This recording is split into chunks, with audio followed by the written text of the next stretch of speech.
You're watching Sitka Community TV. Be sure to like and subscribe if you like what you see.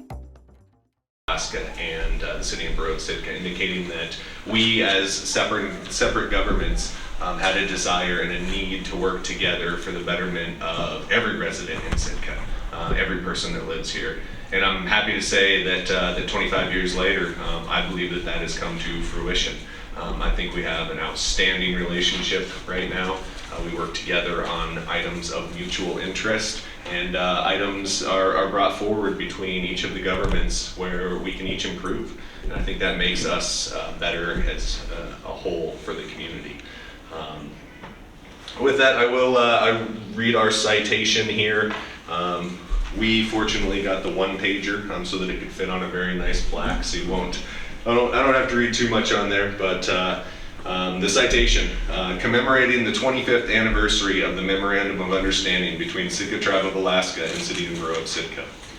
Whereas the Memorandum of Understanding was made and entered into between the Sitka Tribe of Alaska and the City and Borough of Sitka on July 11th, 1998, to recognize areas of mutual concern and support, establish a framework for cooperative relations, and promote government-to-government communication for the benefit of the community of Sitka as a whole.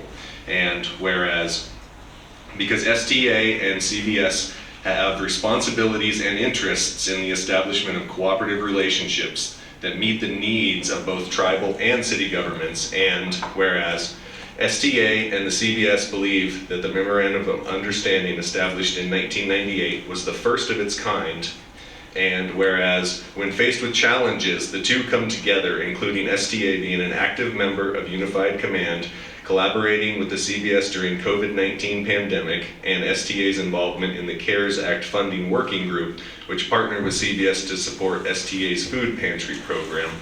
And whereas both governments to continue to support each other and meet biannually, staff and leadership meet quarterly and attend each other's assembly and council meetings. And whereas it remains the desire of both parties to cooperate concerning the legal and political matters inherent in a government-to-government relationship. Now, therefore, be it resolved that the City and Borough of Sitka does hereby celebrate the 25th anniversary of the Memorandum of Understanding between the Sitka Tribe of Alaska and the City and Borough of Sitka. Signed on July 11th by myself and the clerk. And I think that those words right there kind of encompass our relationship right now. One of the parts I had forgotten to speak to earlier was that when we go to DC, we've taken tribal legislative priorities back with us. When the tribe has gone to DC, they take the city's legislative priorities with us. And that unified voice can help us achieve more and achieve a stronger relationship in DC when both of the governments come together on areas of mutual interest. And I think it works out very, very well on that. So thank you. If I forgot anything, I do apologize. Chairman Woodmark a while ago said that he was told as a young man that he should learn to speak from the heart and not write anything down. So for this one, I wanted to do the exact same. I didn't write anything down. I didn't take any notes for this. I wanted to speak to what this meant to me. So Chairman, hopefully I did a good honor there for you. The floor is yours.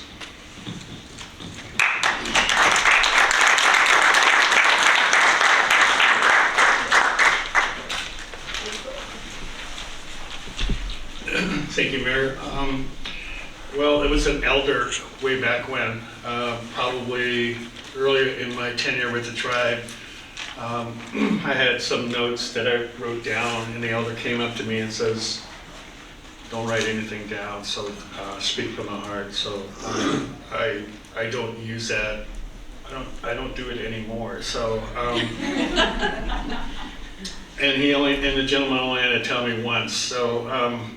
I scribble every now and then, but trying to figure out what because I'm usually the shyest guy in the world, let alone speak. But I've been privileged to be with the tribe, privileged to be at the chair with Stan 25 years ago. Privileged, being with the tribal council over the years that I had mentors as well too, to get get to me where I'm at, and we've had great staff over the years, and we have great staff now. And what's good 25 years ago is that now we're at the table.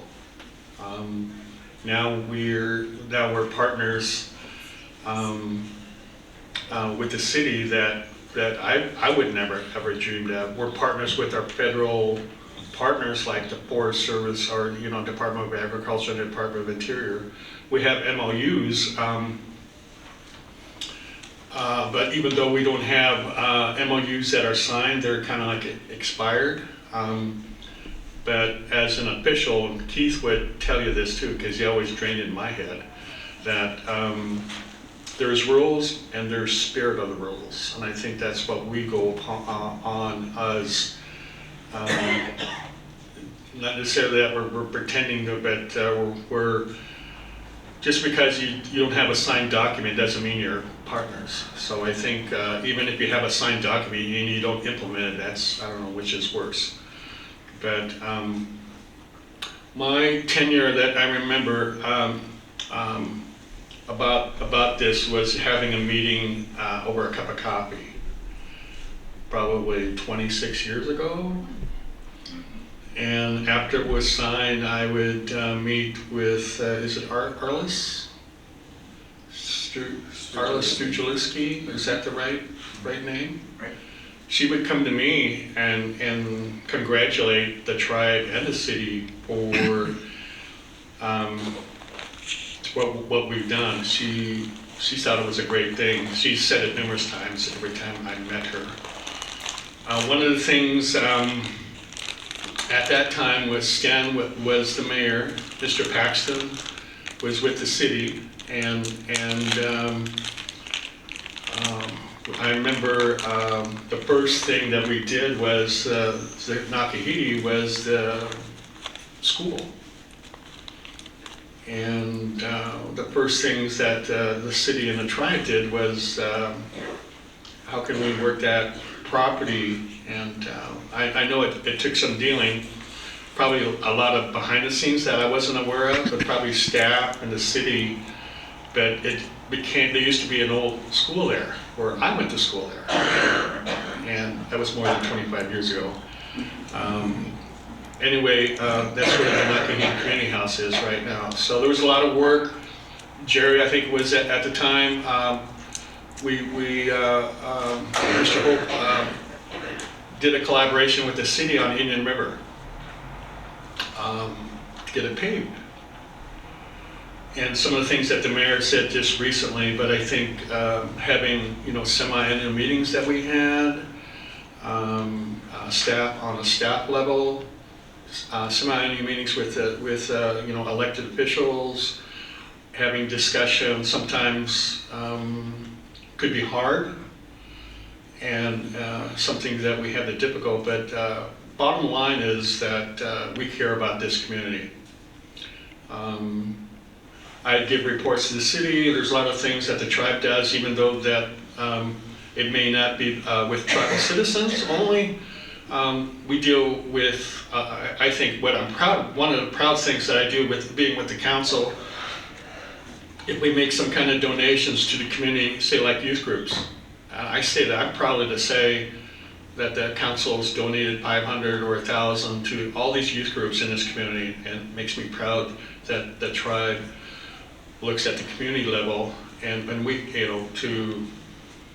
the kids need something, the family needs something, so it makes me proud to that we do donations, even though it's probably not a government thing or thing, but I wanted to share with the assembly members and the mayor that we're looking at, and I know they noticed too. So anyway, those Arliss, the old school that I wanted to get out, and some of the things that we have, and having Mr. Hope. We have Brad, Lisa, anybody else? Oh, Louise, thank you. Elena, yeah, here, thank you for here. We have some newcomers, and I'm glad we're having a youth group, so I can pass the torch one of these days. to that. So I appreciate you guys, ladies and gentlemen, being here. And Ann, I'll let her do her thing later on. No? Okay. Yeah. Anyway, I just wanted to keep this short, but I do concur. I do appreciate, and our tribal citizens coming here as well too. So I wanted to thank you all. It's been quite a journey. It's not all been rosy. We have some bumps and bruises, and we're still pegging along. So I'm glad that we're here. One of the things that kind of bothered me was the city was doing this, and I said, hey, what are we going to do? Do we have any plans? And if we went through this without doing any plans, then the tribe is not saying anything. So thank you to staff and the council for last minute on this proclamation, at least for the record. So I know I want to just not go all through this, but I'll read. It's a big one, and I don't want to read, but let me see.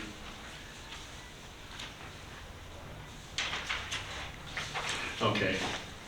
Well, here's a couple whereases. Whereas the past 25 years of cooperation and collaboration between the Sitka Tribe of Alaska and the City Borough of Sitka represents a positive change in historic relationship between the tribal and municipal governments of Sitka.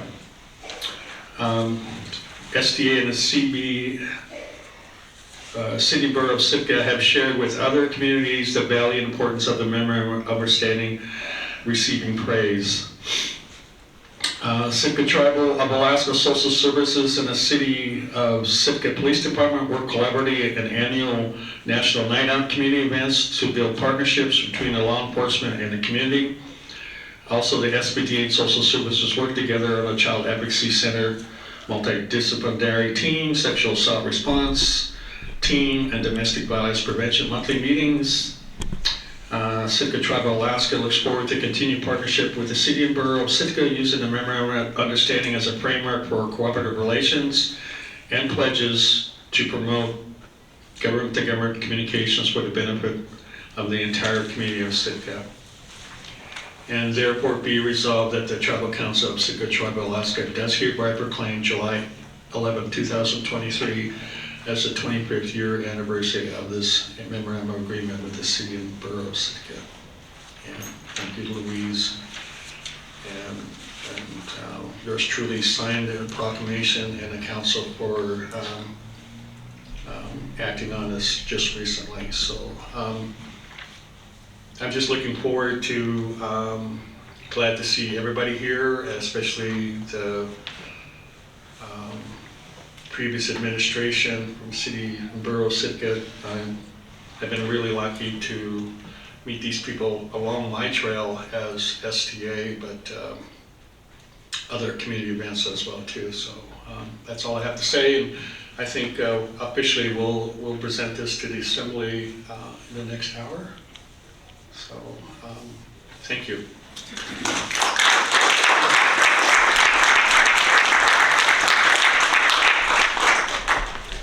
You know, Chairman brings up a good point that even though I've been doing City Council for 9 years, coming up on 9 years now, every time that we've had a government-to-government meeting, they've been on the high side, on the positive side, and that's due to the groundwork that was laid. I don't know what it was like 25 years ago with the relationship. I don't know, it sounds as if there were difficulties before that. So thank you to those who laid the groundwork so that my generation of council members can have an extremely fruitful relationship, because without that, we wouldn't be in the strong point that we are today. So now open this up for any tribal council members who might want to speak to the Memorandum of Understanding, or city assembly members, or staff from either entity. Oh, Stan, you're not going to get off the hook that easy. Here, let me get this cane. You're welcome to stand if you like. You're welcome to stay where you're at. Okay, thank you.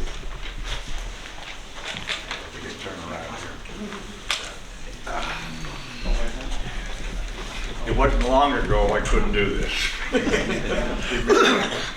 And in fact, they were both at PT at the same time. And I want to thank everybody. Thank you, Mr. Mayor. And Woody, thank you. And we'll tell a quick short story about this. Two things have happened. One was the Front Trade School. And I remember going to Gary Paxton and T. Cole and getting Herbie Dieterson and Gil Truitt together and saying, we need to talk to these guys because that's native land. And we were able to put together an agreement so we could put the Chicoquan and not Tahiti together. That was the beginning. And then when this came together with the memorandum of understanding, I remember going down to the community house and talking with Ted Burbridge, Gil Truitt, John Nielsen, Archie Nielsen. Now these are all my mentors. And I had to ask them for permission. And they said this was a good thing to do. And so from then on, I felt pretty comfortable about doing things. And it's proved out to be one of the best things I know that I was ever involved with in this city. And this, what he said, it brought us all together again. And that's the way it should be. So thank you very much.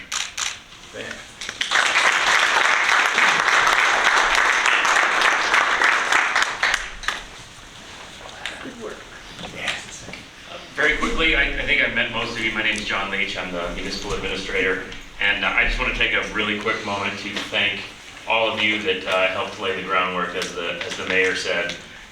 You know, I've been in this job in a few years, and one of the things I value is this relationship that I have, that we have as city staff with the tribe. I mean, countless times have I called Ann or Lisa, and we're trading notes back and forth. I mean, just today, we've already been talking about some letters of support that we're gonna help each other out with.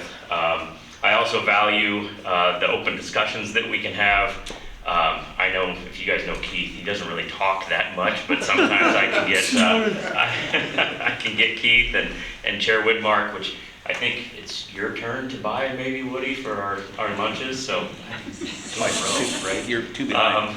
But it's great to sit down with them, and I get to hear these stories and how this relationship has been built over the years, and I really do value that. So I thank you all for one, for being here, and for two, laying that groundwork to help us out with this this wonderful relationship that's a model for other communities. So thank you.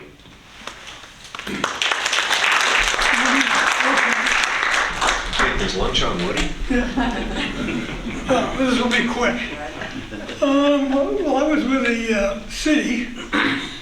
The assembly did some really important things. It began with moving the staff to City Hall.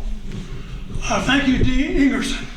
And then it happened, the work with the APC, with the mill closure, and then eventually taking it over, Gavin's subdivision, moving the city shops. But all of those things pale in comparison to the MOU. It shows the cultural, economic, and governmental relationship and impact, not only to the tribe, but to our native community. One thing about Sitka is so special is we like each other. We're diverse. We have major differences of opinion, but we respect each other to have that opinion, and we celebrate it. Last quick remark I want to make is city government in Sitka is a cherished thing.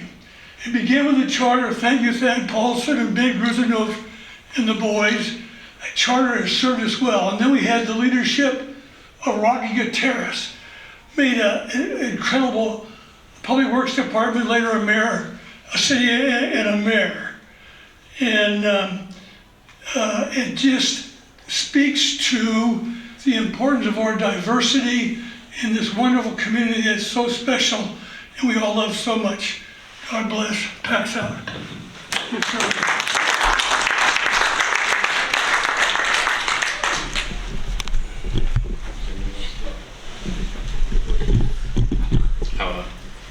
Kioskansi Hinudikiam.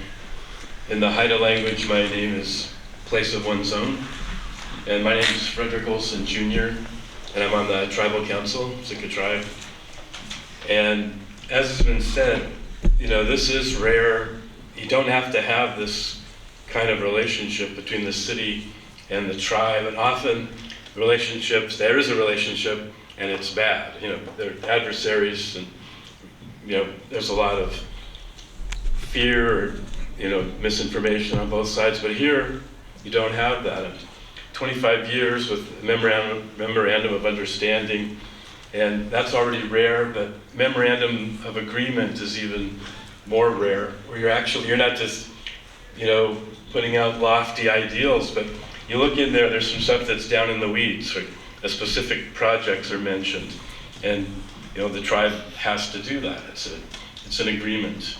And so this is all very important, and it's great that we advocate for each other, because what's good for the tribe is good for Sitka, and vice versa. What's good for Sitka is often very good for the tribe, and there's my music. So thank you very much, and maybe some other tribal council would like to speak. I'm gonna sheesh.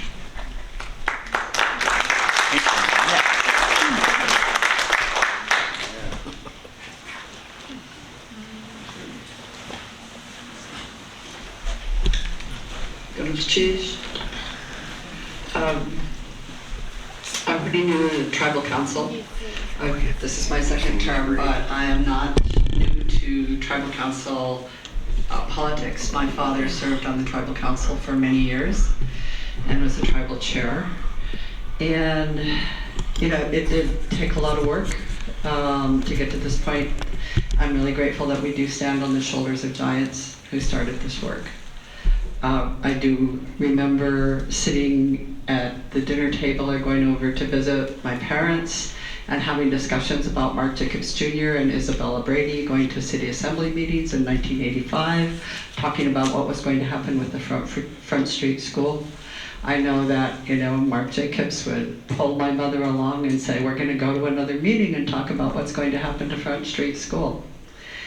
And I also remember the Violence Against Women Act being passed, and within the Violence Against Women Act being passed was also a clause, the Full Faith and Credit Clause, which was really a very strong foundation for the Memorandum of Understanding, because in order for the tribe to start issuing orders for protection, we had to have an MOU in place so that the City of Sitka Police Department would serve those tribal orders for protection. And I think it's also, we probably issued, it'd be good to find out, one of the first, if not the first, tribal order for protection that was served by a city government in Alaska.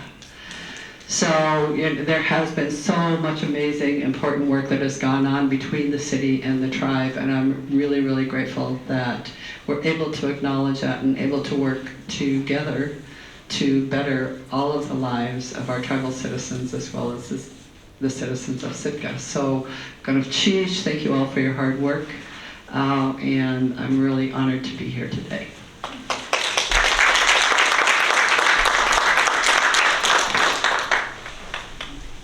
Council members, assembly members.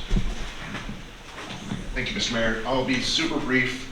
As I was sitting here, I was just thinking of how honored I am to be with everyone. I'm not going to say elders, I guess, because that's, you know, but great people who really paved the way, and I'm just really honored that, as the mayor said, we have the privilege of having this relationship when a lot of the hard work has been done. So thank you very much for everything you've all done.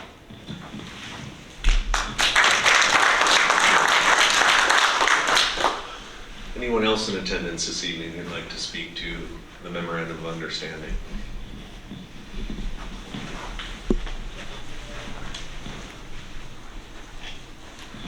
Thank you, Mr. Mayor. I'll go over here. Thanks, folks. My name is Jerry Hope. I'm Transportation Director for Sitka Tribe of Alaska. I also respond to that guy in transportation from STA, or hey you. I also respond to that. The Stan could have been more perfect people for that kind of setting, for you being the mayor, and Gary, you being in the city assembly, and the city staff administrator, and also Mr. Chairman Woodmark, those who were on the council at that time. Perfect people. I remember Brother Andy putting together some softball tournaments, and as a business owner, you were right there before you became mayor, and so local. And working with natives was something that was part of your foundation. You showed that respect, and those who you spoke to at the time when the MOU was being crafted. And on the tribal council, perfect cast of characters, if you will. Just excellent work. And over the years, as has been referenced by other speakers tonight, there are other tribal councils that have inquired and said, I heard you guys have an MOU, can you send me that? And for whatever reason, it doesn't get off the ground and get traction in those tribal communities or those other municipalities. So it takes a perfect set of characters on both the tribe and the city assembly to craft that, but also to make it work. In the proclamation from the tribe, there's things that were identified just as examples of why it's important to have that MOU, and it's in the spirit, but it's kept alive. And I would bargain that there's 25, 50, 75, even more years that will, based on the MOU that you made a living document out of, are going to make this community so much better. So thank you. Thank you for your work. Amen. Amen.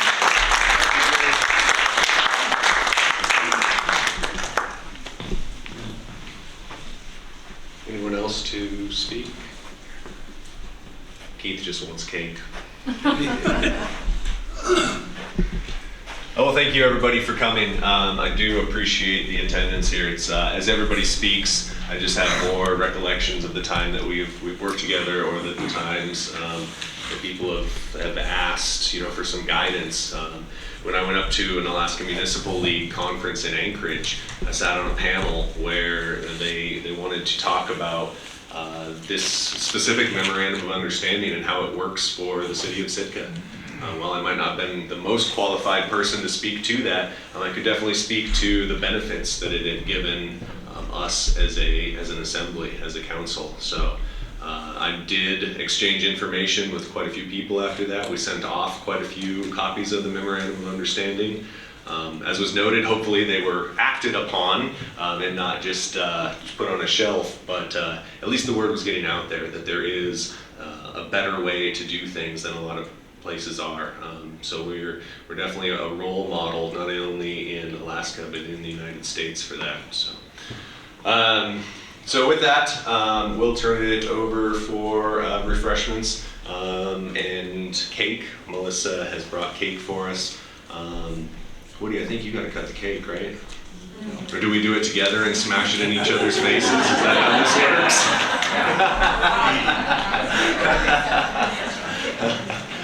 There is the seal for Sitka on there, and the seal for the city and borough of Sitka. Another thing that we worked collaboratively on was replacing our old seal, which may not have been in the best taste, and we found a much better seal that was more agreeable to all of the members of the community. And I know Sitka recently redid their seal as well, and when you hear the story of it, it's amazing how everything suddenly comes to light. I didn't realize it until I was told the story and the meaning behind everything, but very meaningful seal. So the cake has both of those seals on it. There is hot coffee, there is some water, no soda pop though, unfortunately. So again, thank you all for coming. I'm so glad to see you back here. Here's to another 25 years.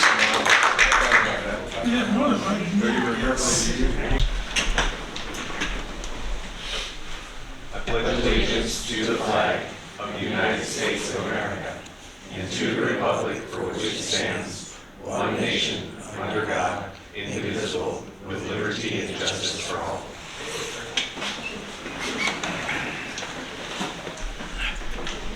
The Assembly of the City and Borough of Sitka would like to respectfully acknowledge the traditional first people of Sitka. With gratitude, we proceed on Plinkatani. Sarah, roll call, please. Mayor Eisenbach, Present? Mr. Mosher, Here. Mr. Yestad, Here. Mr. Christensen, Here. Ms. Carlson, Here. and Mr. Pike and Ms. Duncan are absent this evening. Great, thank you. Any correspondence or agenda changes this evening? Seeing none, that'll bring us on to ceremonial matters.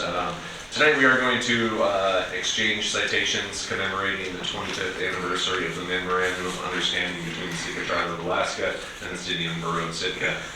This follows a very nice ceremony that we had beginning at the 5 o'clock hour to commemorate this event where Gary Paxton and Stan Filler both were able to attend as well and talk about our, the original signing of the Memorandum of Understanding and then how far we have we've come. So tonight we're going to exchange citations between myself and the tribal chairman. I'll go ahead and read mine. I get to sit while I read. My chairman might have to stand. Citation, commemorating the 25th anniversary of the Memorandum of Understanding between the Sitka Tribe of Alaska and the City and Borough of Sitka.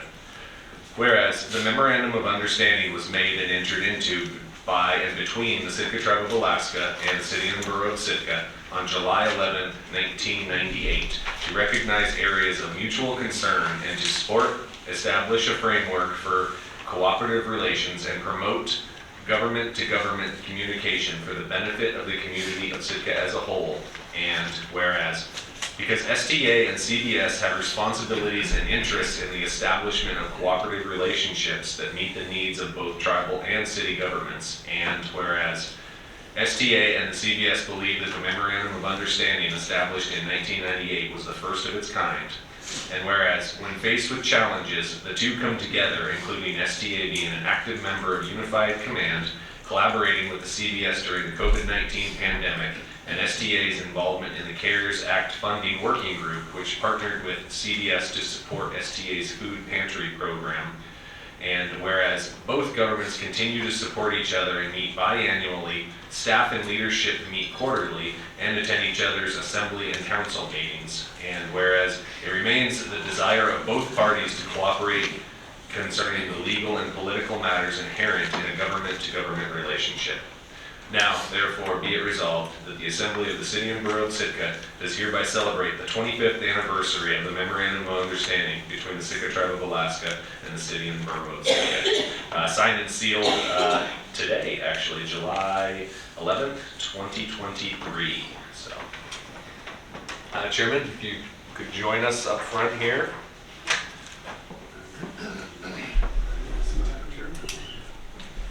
We'll make sure this.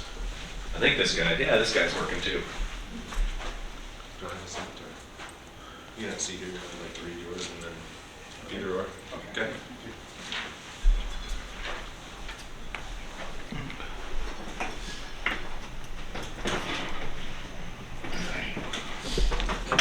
I see, got you. Okay.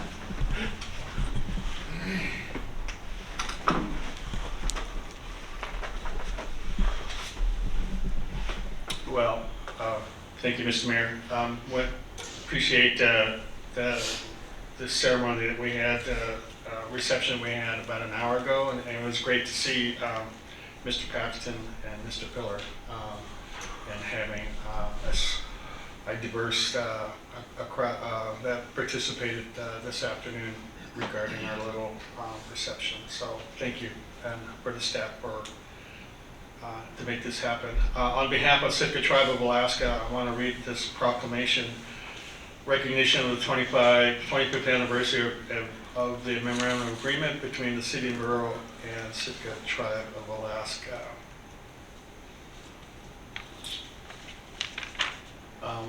Whereas a Memorandum of Understanding was made and entered into by and between the City and Borough Sitka and Sitka Tribe of Alaska on June 11th, 1998, to recognize areas of mutual concern and support, establish a framework for cooperative relations, and promote government-to-government communications for the benefit and community of Sitka as a whole. And whereas the city and borough of Sitka has been a significant partner with Sitka Tribe of Alaska by recognizing opportunities for consultation, partnerships, and collaborations between the two governments.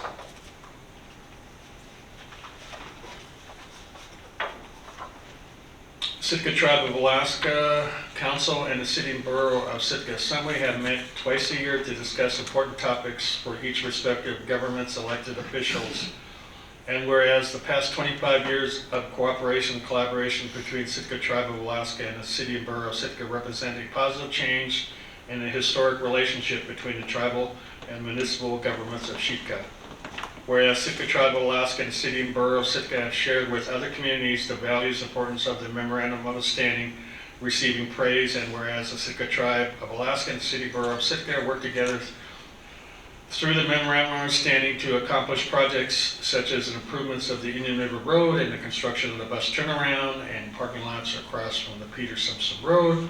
And whereas Sitka Tribe of Alaska, City and Borough of Sitka collaborate on advocacy at the federal and state level to advance shared priorities on issues including but not limited to resource protection, community development, and improved ferry service.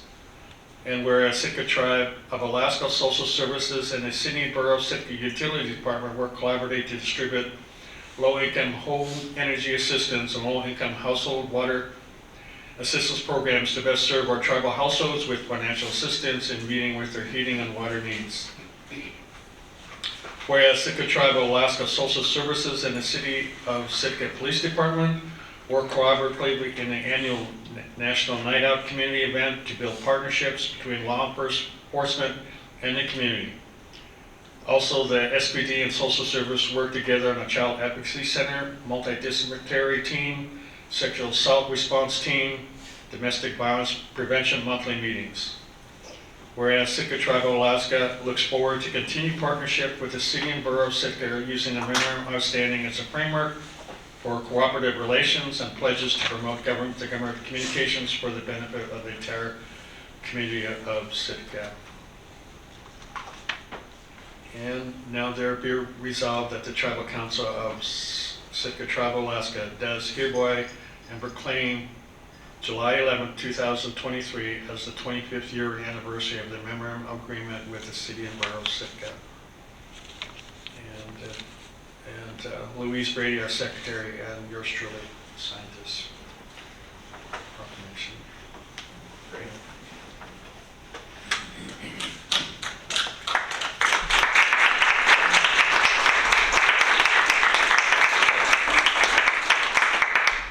Chairman, I think one of your last lines put it perfectly, that the continued partnership, because that's the only place that I see this going right now. It was stated earlier that it takes two willing parties in order to make this work. You have to have the Tribal Council and the City Assembly willing to work together to make this a success. It takes us to make it as good as it has become. So thank you to the Assembly, thank you to Tribal Council for continuing to grow our relationships. Chairman, we have a sign sealed for you. Hang that well in your office. I know you got a big office up on, what, the 6th floor of your new building? Yes.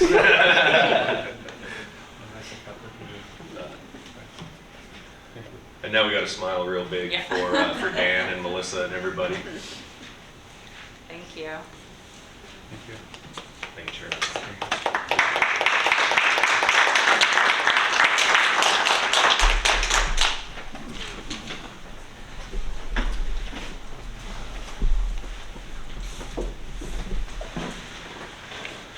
That's one of those events that I've been looking forward to for quite a while, and now, not that our agreement and our cooperation is over, but kind of sad that the ceremony of such is over. It's a pretty big day to make 25 years on the Memorandum of Understanding, which, as stated earlier, we believe to be the first of its kind in Alaska, and perhaps one of the first of its kind nationwide. It's definitely become a role model for other communities as well, as they've reached out to see how we cooperate with our tribal government in order to make Sitka a stronger place. Because without Without the tribal government of Sitka Tribe of Alaska, Sitka would be a far different place than it is today. So we thank them for their continued partnership as we move forward.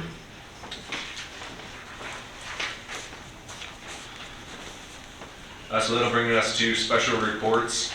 Is there anyone for government to government this evening? Municipal boards, commissions, committees? Municipal departments? Anyone from the school district? Please, sir. I think that's the first time you've ever called me sirs. Well, I think Called me a last- lot of things when you were in high school. Sir wasn't one of them. No, it wasn't. I think the last time I saw you probably was in high school. So, my, how the roles have switched. Haven't they though, huh? My name is Welcome. Steve. Thank you. It's nice to be here. And my name is Steve Bradshaw, and I'm coming back to Sitka to be the interim superintendent for the year, hopefully for the year.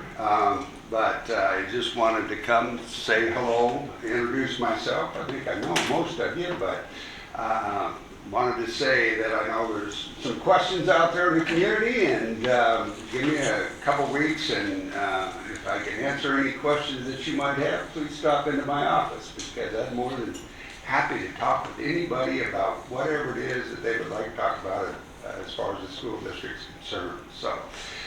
That being said, I won't take up any more of your time because I personally love meetings, and I know each one of you do. So if you have any questions, I'm more than happy to answer them at this time, or if you'd like to come in and see me, I'd be more than happy to have you come see me.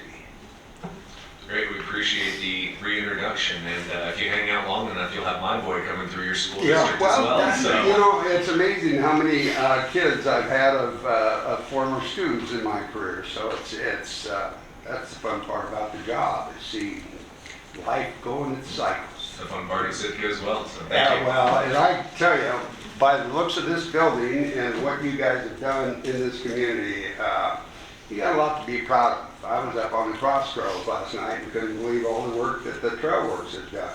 So, Sitka holds a fondness in my heart that's unbelievable because of the good people here, not necessarily the rain in the wintertime, but the good people in this community. So, appreciate it. Thank you. Thank you. Hi, Dan. Hi, Steve. How we doing? Any invited students and guests this evening? Seeing none, that'll bring us to persons to be heard. This is public participation for any item off of tonight's agenda, not to exceed 3 minutes for any individual.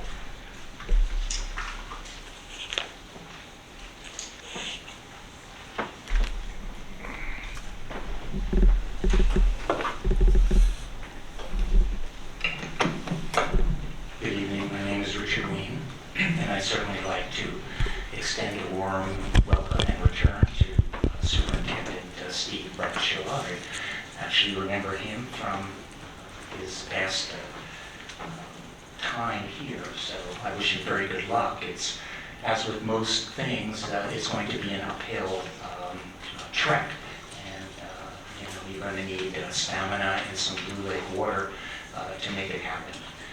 One of the important things that I'd like to bring up tonight is the Ketchikan City Council increased their ship head tax from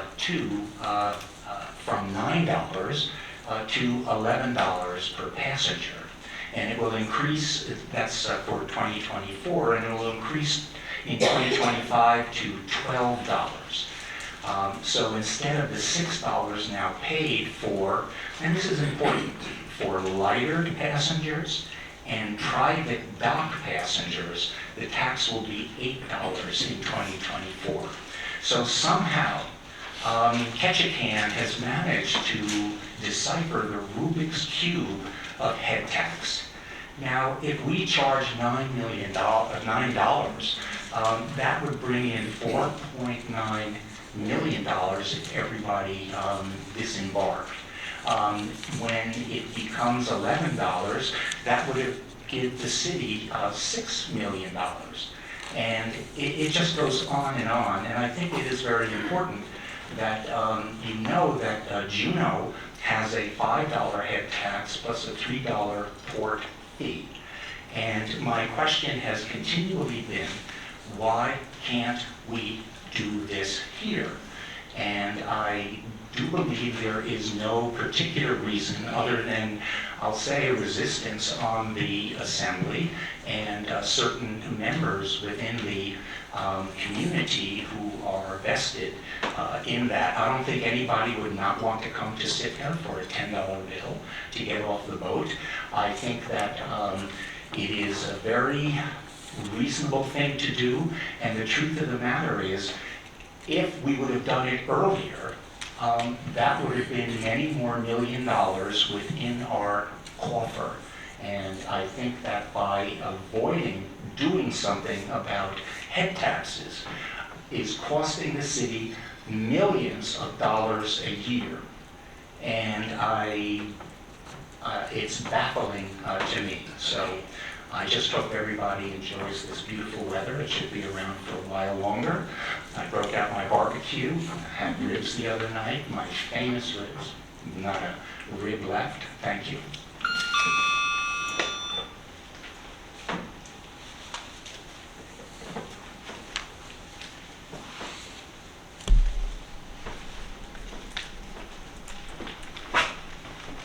For the record, Valerie Nelson.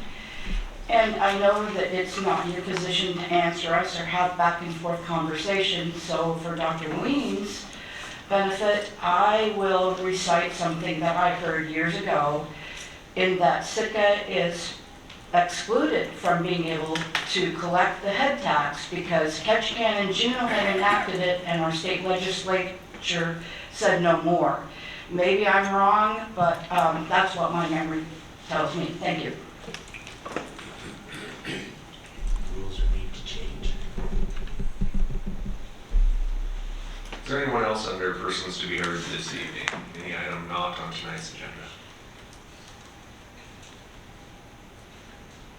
Seeing none, that'll bring us to consent agenda.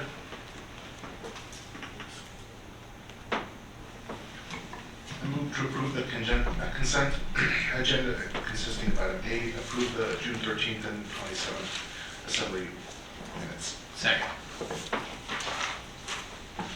It's been moved and seconded. Is there any public comment on the consent agenda? Sarah, on consent? Okay, on the motion to approve the consent agenda, Mayor Eisenbeis, Yes. Ms. Carlson, Yes. Mr. Christensen, Yes. Mr. Yestad, Yes. and Mr. Mosher. Yes. The motion passes 5-0. Thank you. Brings us to board, commission, and committee appointments this evening. Item B. I move to reappoint Mary Ann J. Hall to a 3-year term on the Local Emergency Planning Committee, category members of the public, and Bert Stedman to a 3-year term on the Investment Committee. Second. It's been moved and seconded to reappoint those two individuals. Is there any public comment?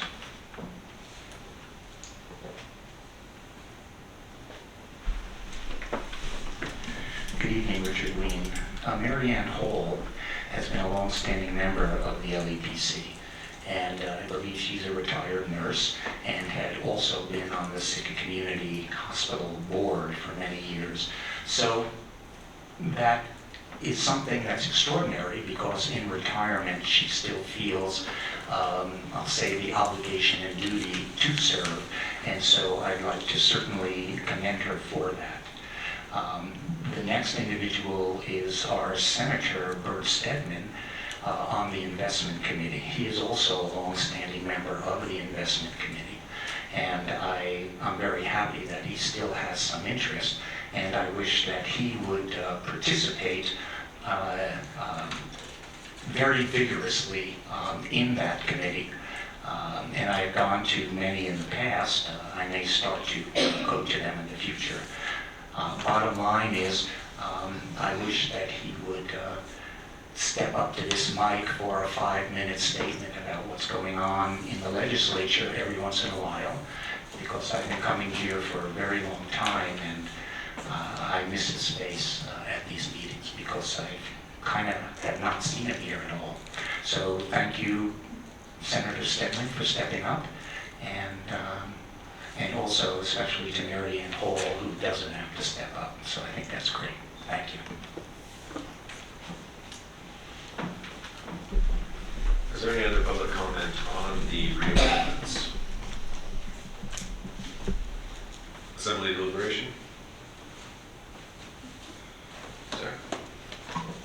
Okay, on the motion to reappoint Mary Ann Hall to a 3-year term on the Local Emergency Planning Committee and Bert Stedman to a 3-year term on the Investment Committee. Mr. Mosier?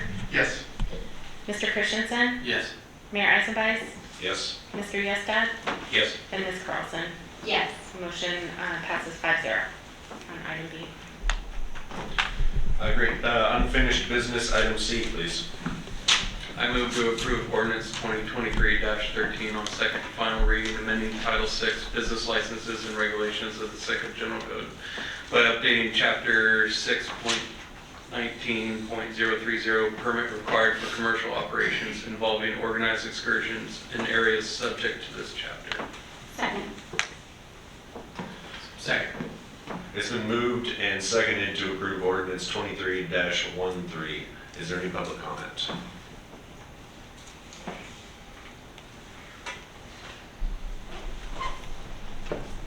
Good evening, this is Richard Green. This is the second and final reading of an issue which would allow a second sign within a business space in Harrigan Centennial Hall. One of the putative reasons for this was people, at least it was stated in the memo, people come to Sitka and the excursions are sold out, and they felt, the writer of the memo, that additional signs for additional excursions would help increase the number. It was stated at the last meeting, to refresh your memory, that it was not a sublet, meaning other businesses would be able to advertise within that single space, but rather only those individuals who have got the permit. And in some way, I feel that this does not address the issue of increasing the number of excursions. And I am still befuddled after 2 weeks as to how this will meet the stated goal of this ordinance change. And so I don't expect necessarily an answer, but I do think that if you think about it for a minute, it will not change much. So, thank you.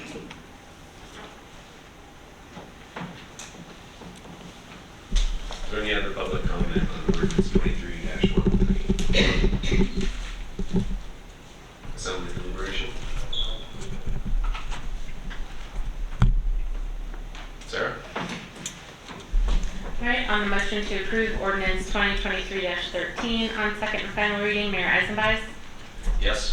Mr. Yestad? Yes. Mr. Christensen? Yes. Ms. Carlson? Yes. And Mr. Mosier? Yes. The motion passes 5-0 on item C. That brings us to new business item D. Tonight the Assembly will need to reconvene as the Board of Adjustments to consider a request for reconsideration of the conditional use permit for a quasi-institutional home at 3411 Howlett Point Road. Carolyn Black did file for the reconsideration. Brian, I understand you're on the line and have some guidelines for us.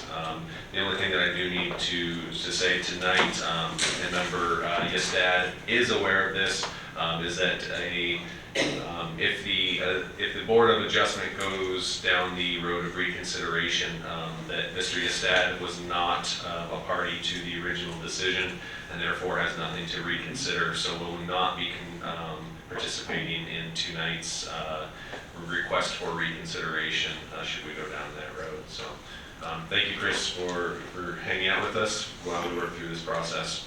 Brian, if you're on the line and have some additional information for us on the process tonight. Yeah, I'd be glad to. The request for reconsideration is part of our code. It is not comprehensively laid out the process, but it has enough process and procedure in it for us to proceed. So if you get back into the Board of Adjustment, those members who were in the Board of Adjustment on the original decision, their first decision is to decide whether to grant the reconsideration or deny the reconsideration. And by doing so, what that body is looking at is, I like to use an analogy with the judicial system. In the judicial system, we have motions for reconsiderations of final decisions, and the rules in there say that you can only reconsider a final decision if the requester shows satisfactorily that there has been some fact, law, or question that has been overlooked or misconceived, or if the law has changed. So that's the inquiry that you must look at as a Board of Adjustment member. It has, by the requester who's requested in writing, have they laid out some fact, some law, or some question that has been overlooked or misconceived in the original decision, or has the law changed since the original decision? Only then can you find that. If you can find that, then do you open it up for reconsideration? If you decide not to, it's all over with. If you decide to reopen it up, then you can deliberate on whether or not that there is something that makes you want to either change your decision entirely or modify it because of what was presented by the requester for reconsideration. Now, under the circumstances of deciding whether to go under, to even hear the reconsideration request, that is not, we don't get another bite of the apple here. We look at this solely on the information presented by the requester, and you make your decision on that. If you decided to reconsider, you could then ask for more argument. And the code is specific on that, only to ask for more argument on the specific issues that reopened this up to. Otherwise, this whole question is heard on the evidence that was originally presented at the appeal on this case. So that's a brief outline. I wanted to make sure that everyone understood that a reconsideration is not you get another bite at the apple, but the reconsideration is to look to see, hey, did we overlook something, a fact, a law, a question, or has the law changed since then? And if they have brought something up that you feel that has happened, then you can reconsider it, and only then can you reconsider it. Thank you. Thank you for that, Brian. At this point, I do believe the Assembly needs to convene as the Board of Adjustment. If I could have a motion, please. I move to convene as a Board of Adjustment. Second. Sarah, on convening as a Board of Adjustment. Ms. Carlson? Here. Mr. Moser? Yes. Mayor Eisenbeis? Yes. Mr. Christensen? Yes. And Ms. Carlson, would you like to clear? Yes. Thank you. Yes, that's Aaron, yes. Thank you. We are now convened as the Board of Adjustment. Remember, we are a quasi-judicial body. If anyone has had any ex parte contact that they believe at this point that disqualifies them from the proceedings, if you could let me know. Thank you. The next step, we as the Assembly can have some deliberation and discussion if we like, and then there is a couple motions which can head us down the next path.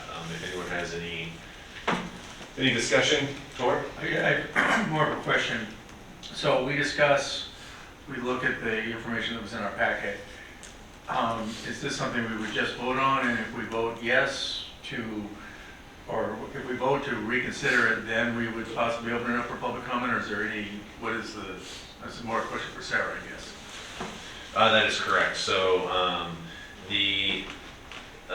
if the request for reconsideration is denied, that does end the proceedings this evening. If it is granted, The Board of Adjustment has the opportunity to call for argument.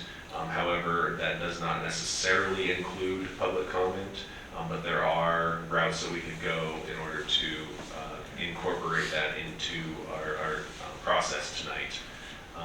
There are also routes where we could do this in executive session if the Board of Adjustment feels necessary. So that would be several steps down the road. Then, I guess, in my mind, having read the packet here, and I just say I don't think anything's changed in the last month.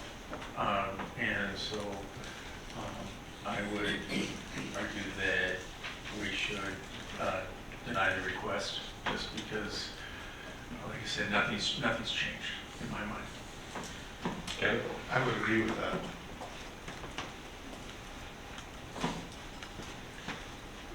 JD? It's an interesting, despite use of terms, if it's a group housing, I'm speaking of the complaint, group housing versus residential therapy, and I don't see real depth to that argument that was given as the potential for what would be deciding on reconsideration tonight. So I think there's nothing here to reconsider. Thank you. Unless there's anything further, a motion is in order. Okay, I move to deny the request for reconsideration. Second. Sarah on the motion to deny the request. Mr. Mosher? Yes. Mayor Eisenbach? Yes. Ms. Carlson? Yes. Mr. Christensen? Yes. The motion to deny the request passes 4-0. Thank you. That does end the Board of Adjustments proceedings this evening. Motion to reconvene, please. I move to reconvene. Second. All those in favor say aye. Aye. Any opposed? Thank you to the Board of Adjustment. We are now reconvened as assembly in regular session. Chris, you're back at it. Having finished item D, that will bring us to item E this evening. I move to approve ordinance 2023-14 on first reading, amending Title 4, Revenue and Finance of the Sitka General Code by updating Chapter 4.09, Sales Tax. Second. It's been moved and seconded to approve ordinance 23-14. John, do you have an introduction on this item? I do have a very brief introduction. As you remember, this seasonal sales tax was put in place with a constraint on it that once the sufficient revenue was earned to pay off the debt service on the school bonds, that the sales tax would sunset. And with the projections, that has sunsetted or was expected to sunset on June 30th. So as of that effective date, the sales tax has gone away, and this is the ordinance to remove that section from code to get in alignment with the original ballot. Great, thank you. Is there any public comment on ordinance 23-14?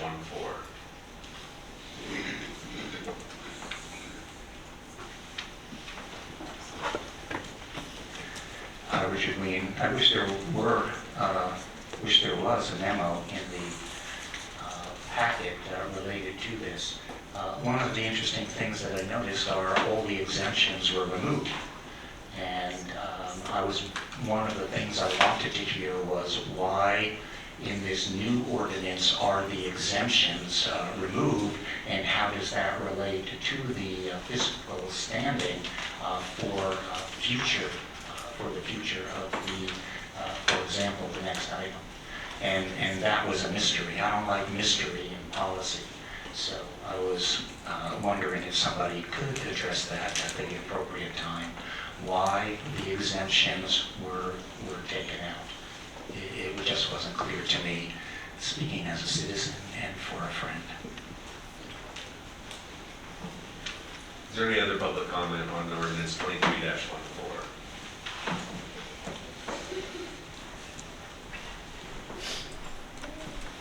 Keith Brady. I am happy to see this come forward. This is after when I first heard that the sales tax was going to expire due to the PAC being paid off.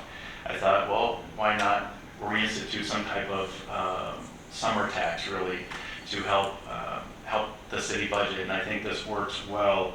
The one thing though that I would change is to add something for the school district, not just. Sir, I think you're on the next item. Oh, crap, We're I'm on so sorry. item E at this point. You're on E. Well, then I'll come back. Please, thank you. Anyone else on ordinance 23-14? Assembly deliberation? I just had a comment that considering the next item, this might be the shortest lived change. Well, I guess it'll be a few months, but yeah, this is just housekeeping. Further assembly deliberation? Sarah? Alright, on the motion to approve ordinance 2023-14 on first reading, Mayor Eisenbach, Yes. Mr. Christensen, Yes. Mr. Yestad, Yes. Mr. Mosher, Yes. and Ms. Carlson. Yes.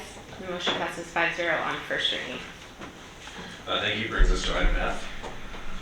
I move to approve ordinance 2023-15 on first reading, proposing to amend Title IV Revenue and Finance, Chapter 4.09 Sales Tax of the Sitka General Code by adding a seasonal sales tax increase of 1 additional percent point in Section 4.09.010 Levy of Sales Tax, and adding Section 4.09.120 exemption from seasonal sales tax increase, and submitting the question of such amendment to the qualified voters at the regular election of October 3rd, 2023.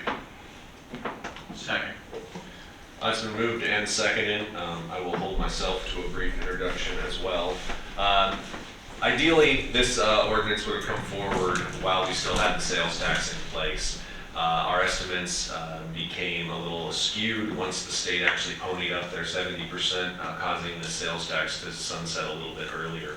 But the reason I was a co-sponsor of this to bring this forward is for probably 8 of my last 9 years, I've been fighting for a mechanism to fund school building maintenance and replacement. Right now we have a whopping $0 saved up for our aging school infrastructure, and obviously that's not going to cut it. We do need to provide top quality buildings for our kids, and I do believe that state support on new school construction or major rehab is going to be very diminished in the near future. So this gives the voters an opportunity to decide how they might like to pay for these buildings. I think it's an opportune mechanism. However, I do understand the ramifications on locals of adding back in a percentage of sales tax. So I think that's what the voters are going to have to weigh as we go forward here. Kevin, do you have anything additional? No, thank you, Mr. Mayor. You summed it up well. Is there any public comment on ordinance 23-15?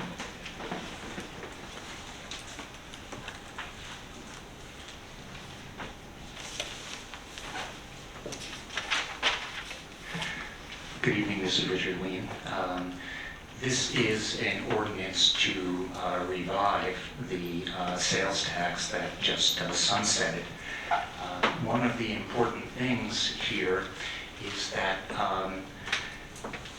within the memo, it says that the district and municipality are unprepared to fund any major emergency repairs to buildings requiring, without requiring appropriation from the general fund.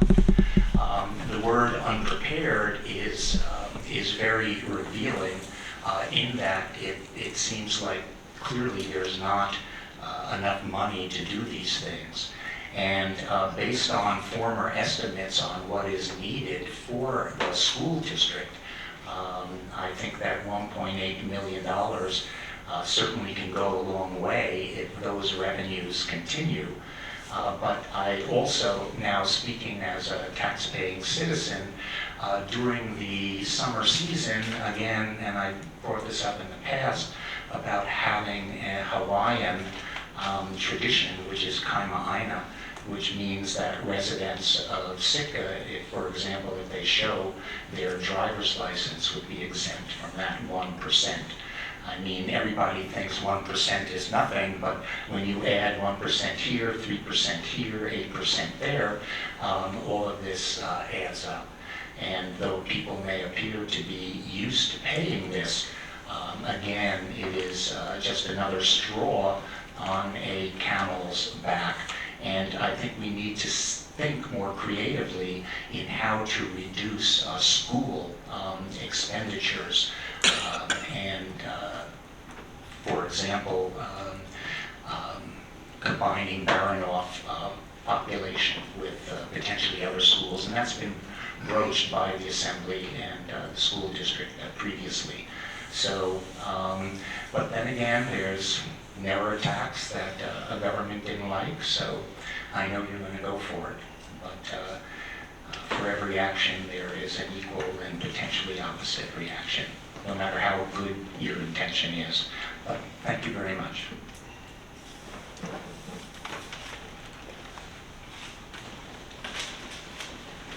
Item F. I apologize for jumping again there. I support this, like I said before, this is something that Keith Brady, again, something I do support, and I think that it also helps that the tourism that we're having and continues to increase just helps out with funding the needs of our city, especially our school district. And like I said, the only change that I would make is somehow that it goes into maybe a portion of it with discussion of the school district going to help fund teachers, because we keep losing positions. And it keeps making it harder and harder for the teachers to do their jobs with less and less. That's all I ask. Thank you.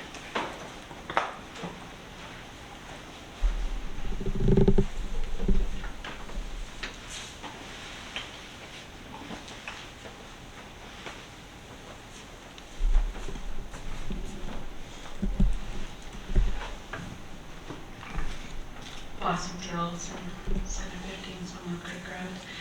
Thank you. I wanted to speak to this this evening, and I just wanted to thank the Assembly for putting this on the table. I support opening up this discussion to the voters. So whatever Sitka decides, I support that definitely, because we need to have this discussion to plan for the future. Most especially for our children who we want to remain here in Sitka. So thank you again for having this very important conversation, and again to provide the voters of Sitka this discussion to decide on together. Thank you.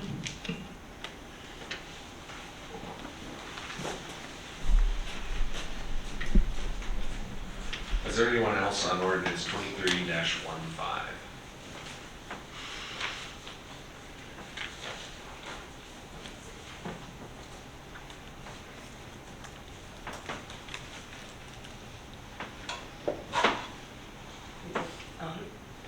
The button on the very bottom. Okay. There you are. Thank you.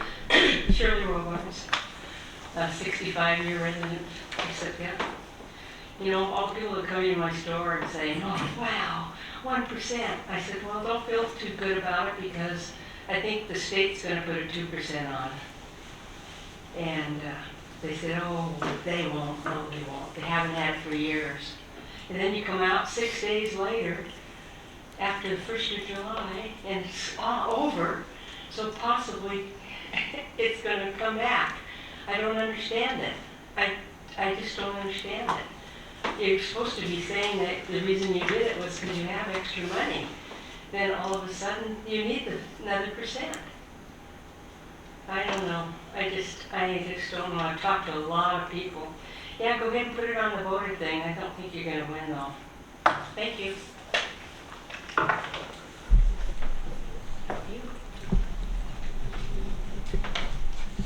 Anyone else this evening on ordinance 23-15?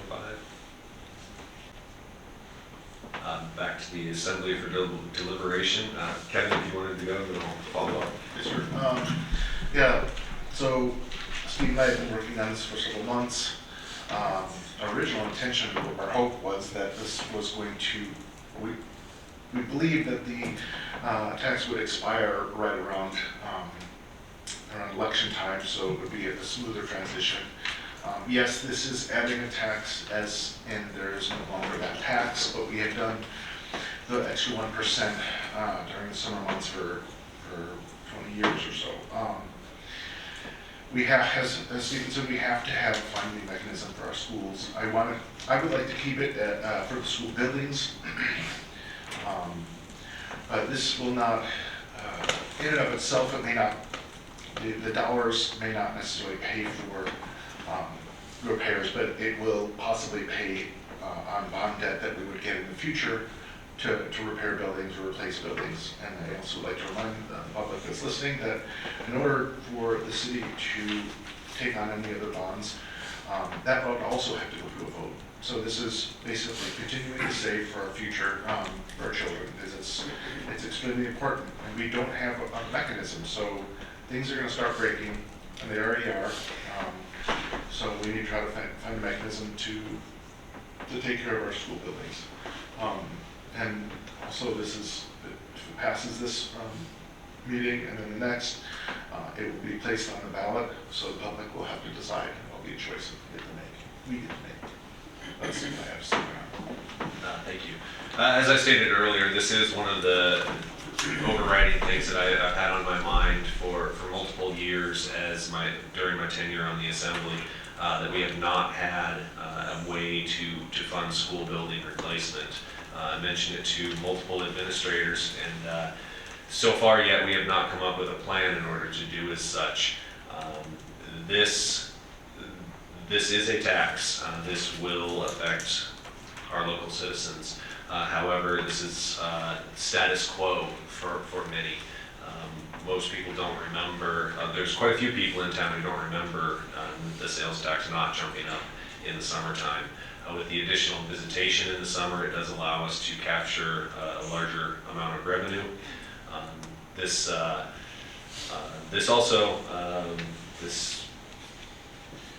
ordinance, if placed in front of the voters, addresses multiple actions within our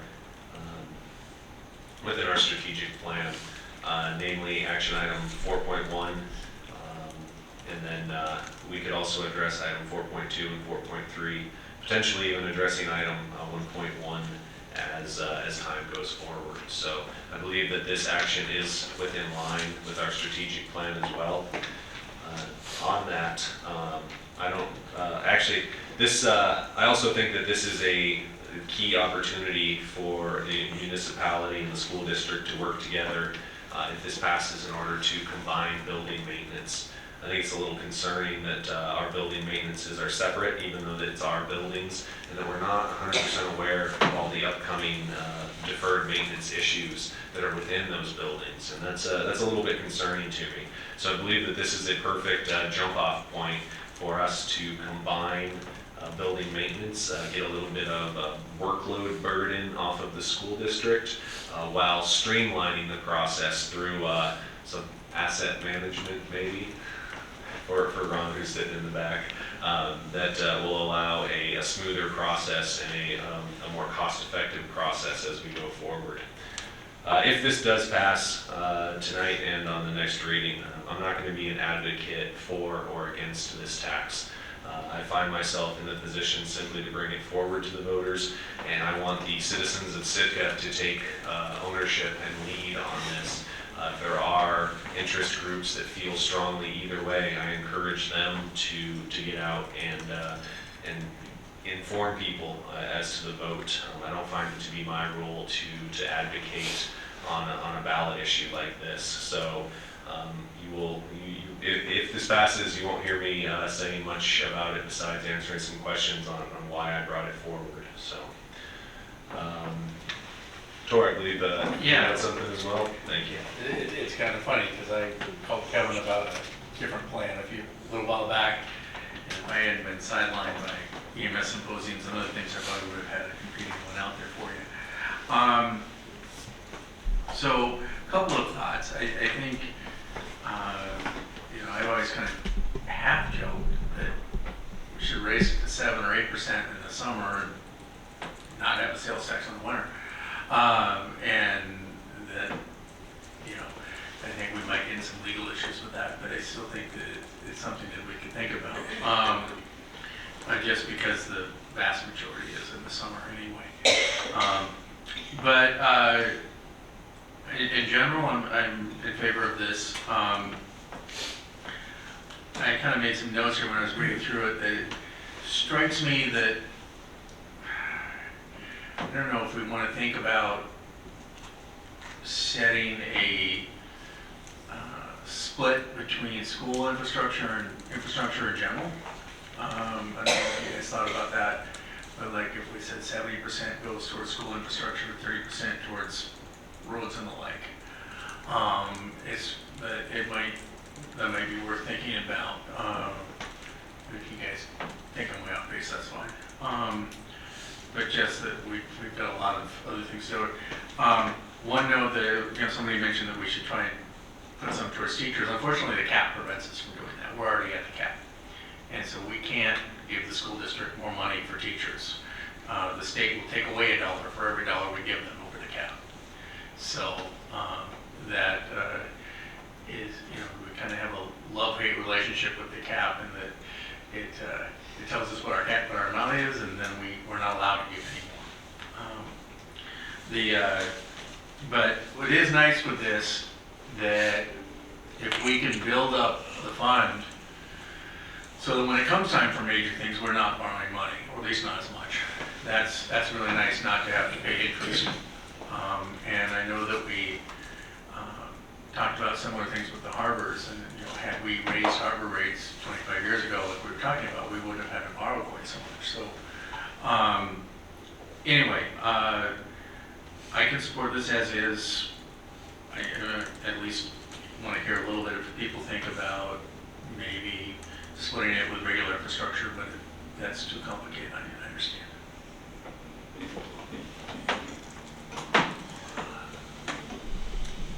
JJ? To add to the discussion, I'd just like to read the ballot proposition so people on the radio or in the audience that don't have the packet in front of them will know exactly what we're talking about, that they will be voting on in October.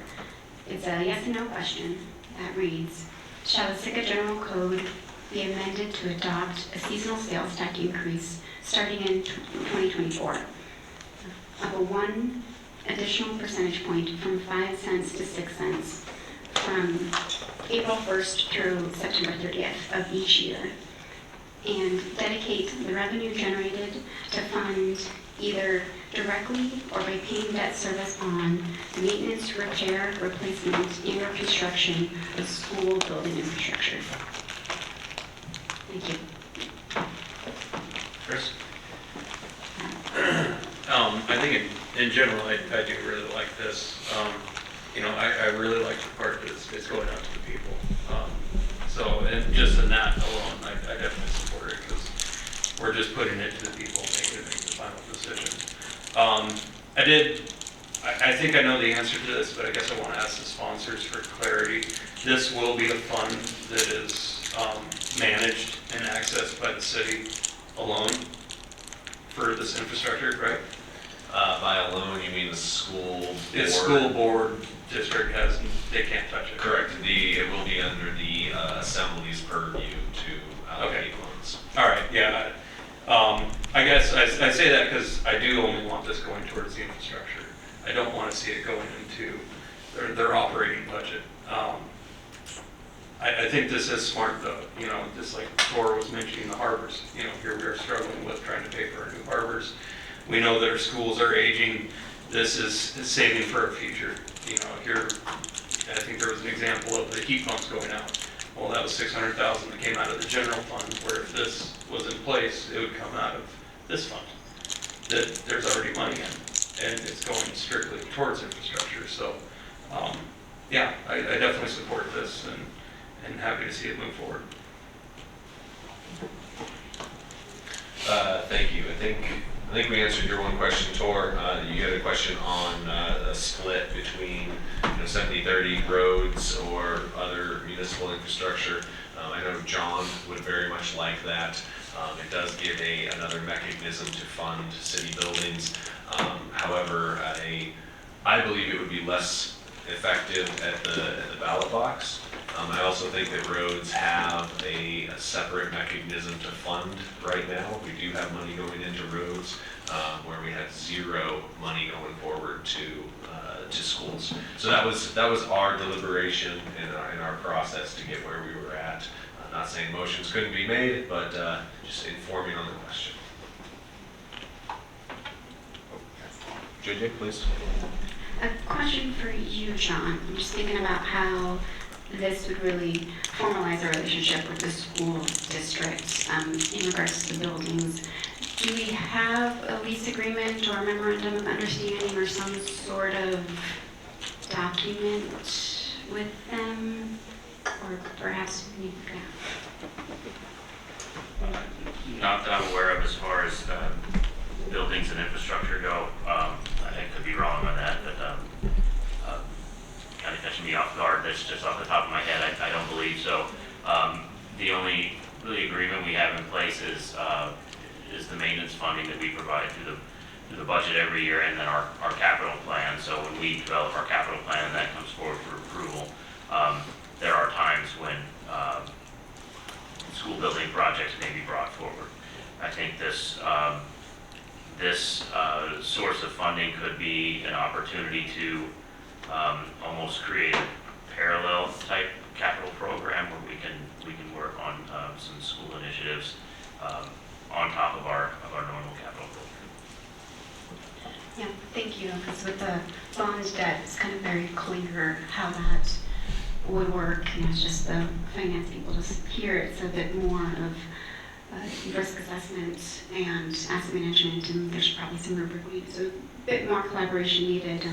Not exactly related to the ballot proposition, but part of our overall discussion on how to make this work well.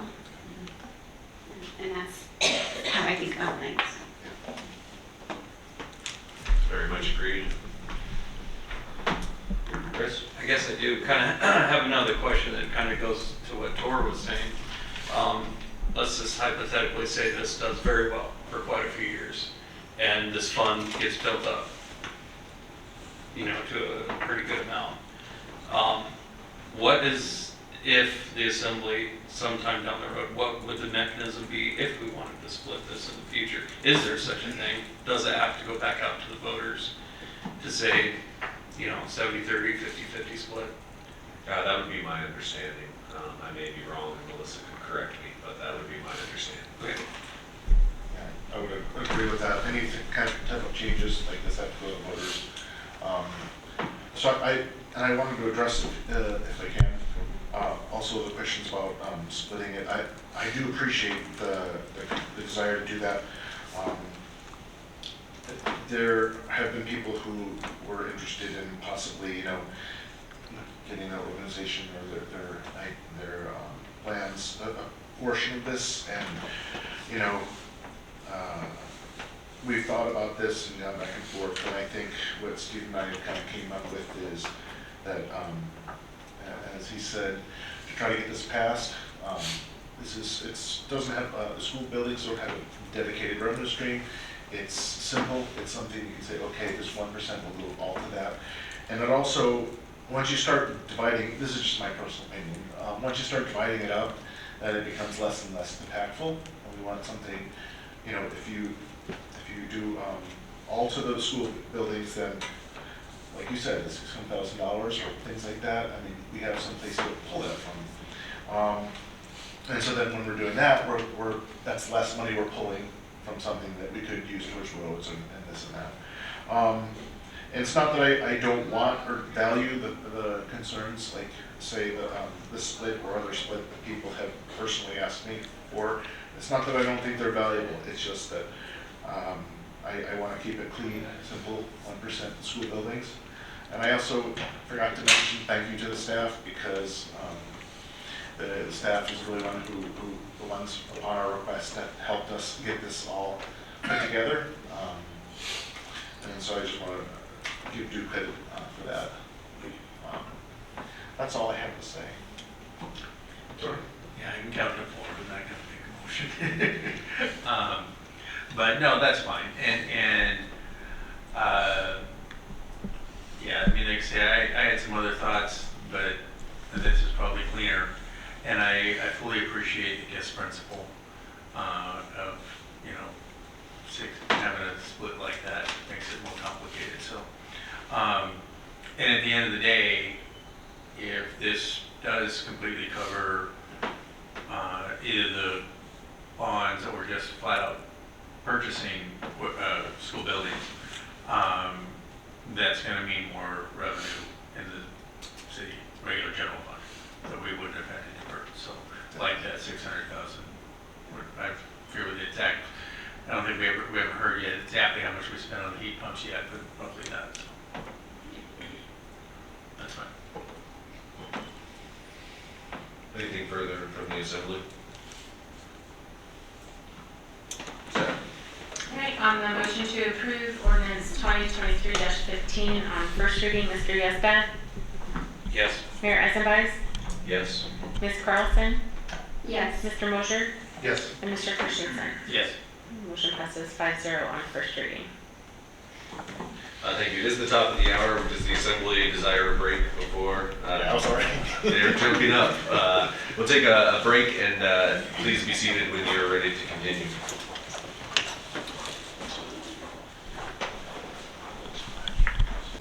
It's easy to tell myself now. Oh, yeah. There you go.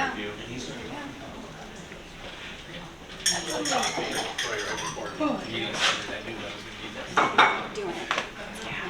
Yeah. I'm like,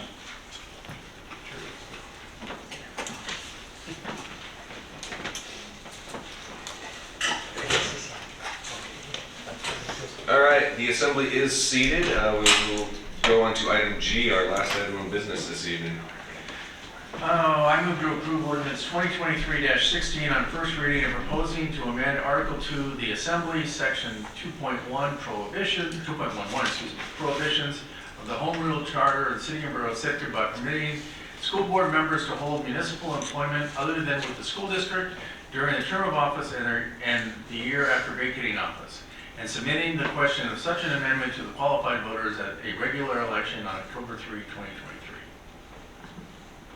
second. It's been moved and seconded. Kevin, as Tim is not here, do you have an introduction for this? Sure. Well, it's really simple. School board or employed, according to the current interpretation of code, people who are employed by the school district can be elected and serve on the school, on the Sitka Assembly, but city and borough, people who are employed by the city and borough of Sitka cannot serve on the school board. We've had a lot of difficulty filling those spots, and people who work for the city have expressed interest in the past of serving, so we want to give the voters a chance to change that. And I'll get into the rest. Of course. Thank you. Is there any public comment on ordinance 23-16?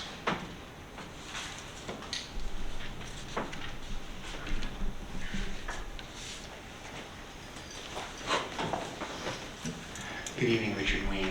This is an interesting change that people wish to make. It's to allow municipal employees to serve on the school board. One of the putative reasons is that it will increase the pool for people to join the school board because of the number of city employees. I'm just wondering if there is somebody they have in mind who wishes to join that initiated this, or is it just a flash of brilliance in wanting to change things? But one of the things that's very interesting is I really don't see any difference between the assembly and the school board. I think conflict of interest or seeming real or imagined conflict of interest is present throughout. If you just look at all your relationships that you have individually here, and also at the school district. So I just say get rid of all of it and let everybody do whatever they want, because it's a total mind meld here. And so it's sometimes hard to know the difference between the assembly and the school board when I do sit here. And part of it has to do with the lack of diversity of opinion. And I think that that is a problem. What's happening here is you're taking a municipal employee, and again, to me, I understand why these rules are in place due to potential conflicts of interest. We have very weak conflict of interest rules here in the city. And so, I know this is going to pass, and it'll be interesting to see who, steps in out of the line to join the district board. However, like I said, everyone virtually here on the assembly has a school board link, and so I have difficulty telling the difference. So good luck for all those municipal employees who want to go and serve, and I will cheer them on. The other thing is that I hope people read the legal opinion, and they had a legal opinion, and Brian Hansen, Esquire, when he was asked previously, gave an unqualified no. Because if you look at the laws and definitions, this is elected officials are school board members. So anyway, do your best to do your duty. Thank you.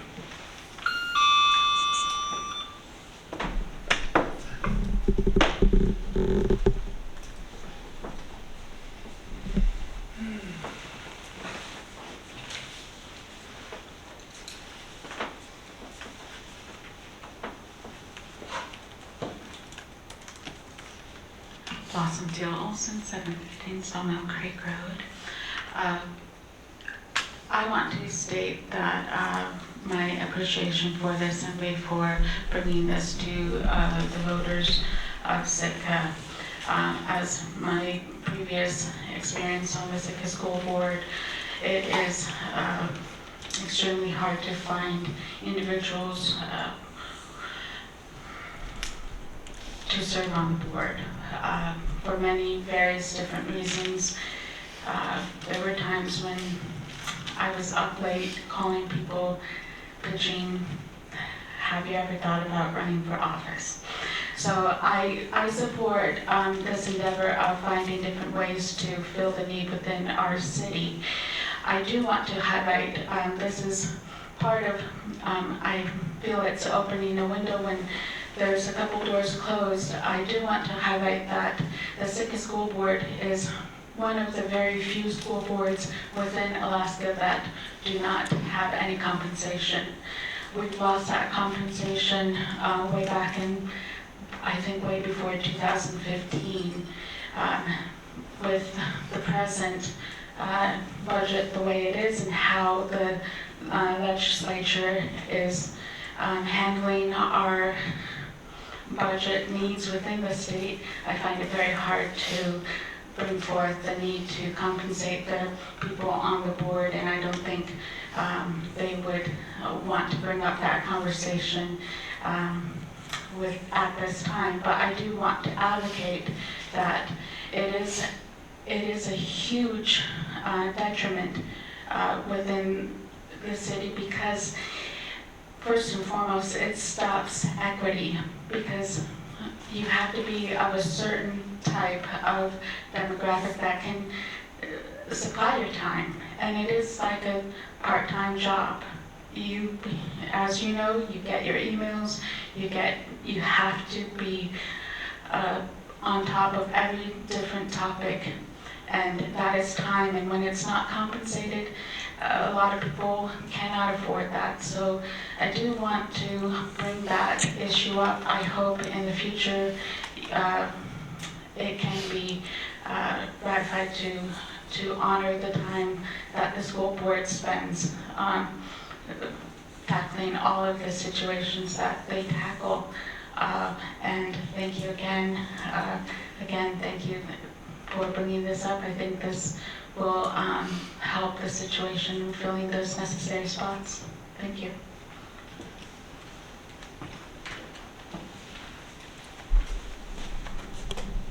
Anyone else on ordinance 23-16? Kevin, did you have anything further, or? Yeah, if you don't mind, I'll just read some of the memo. It's fairly short. According to Sitka Home Rule Charter 2.11a, Sitka residents who are currently employed by the city and borough of Sitka may not serve on the Sitka School Board. The actual language of the section states, no elected municipal officer shall hold any other elected public office, municipal office, or municipal employment during his or her term. According to legal opinion rendered by Municipal Attorney Brian Hansen on 8/1/22, review of comparable Alaska statutes and case law support the interpretation that a school board member is an elected municipal officer within the meaning of the above referenced charter section.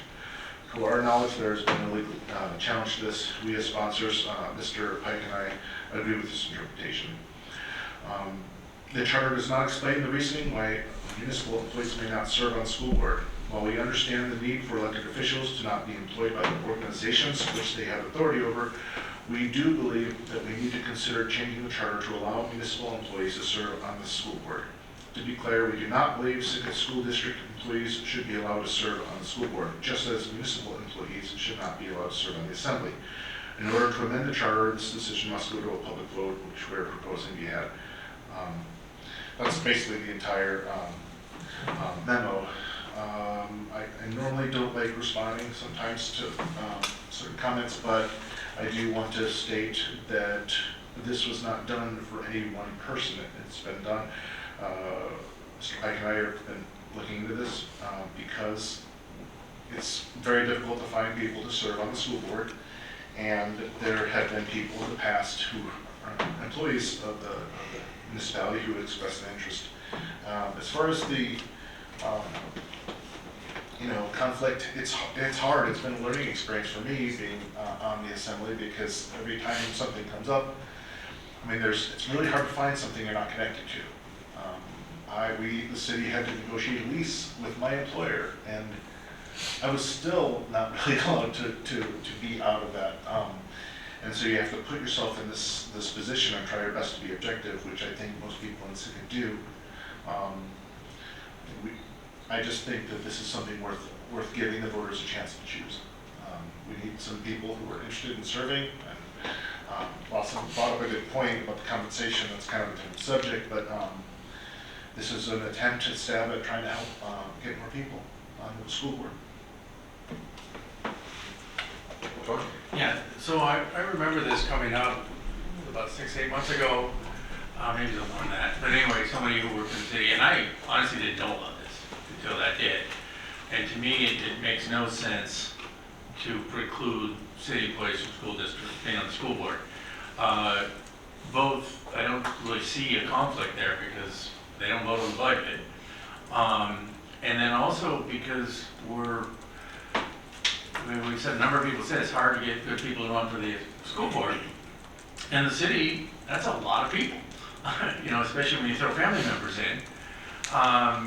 And well qualified, many of them very well educated, and why wouldn't we want people like that on our school board? I know that it's state law to allow school district employees to be on the assembly, and that's because they realize that, especially some of these small towns out in the bush, there wouldn't be a city council or an assembly if people from the schools couldn't be on it. And this is similar. I mean, you're taking a large group of very qualified, dedicated people and precluding them from doing this. But I can't see any. So I'm enthusiastically supporting this, and I still am puzzled why it's there in the first place.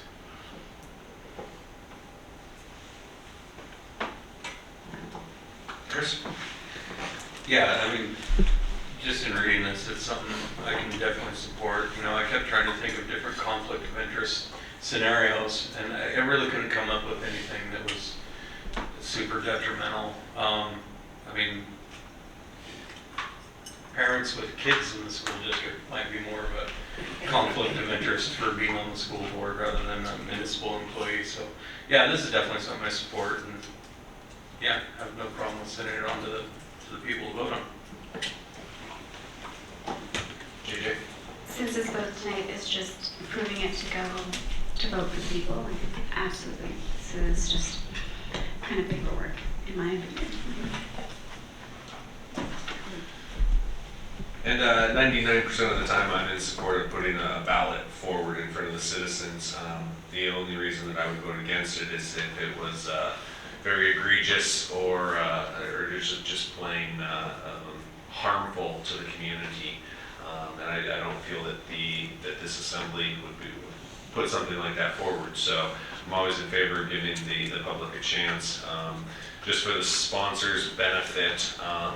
If they do want to advocate for or against, I just, as a person reading the wording for the ballot proposition, I had to read it a couple times, just because it reads a little funky at the end to me with holding office, but you're talking about appointments, so that might be a little bit of a hurdle to overcome while someone is in the polling booth.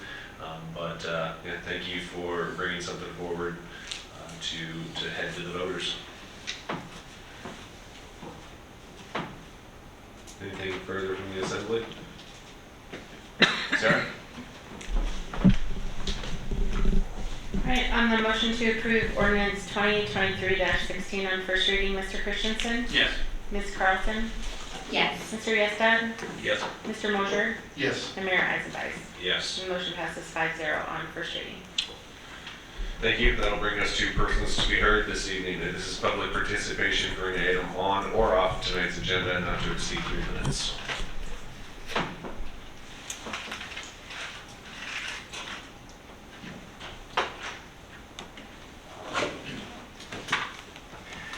Good evening, Richard Ween.